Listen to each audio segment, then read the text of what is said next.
अभी हम लोग मंदिर आए हुए हैं और यहाँ से फूल माला लिया है और जा रहे हैं मंदिर के अंदर।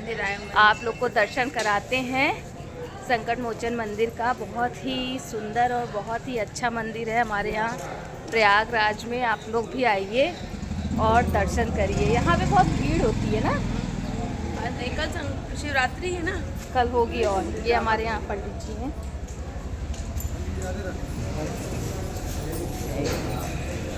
तो भाई साहब देख सकते हैं ये मंदिर का नज़ारा है।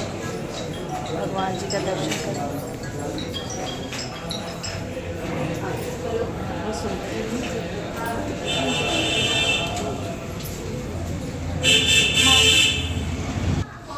तो गाइस यहाँ भी आप देख सकते हैं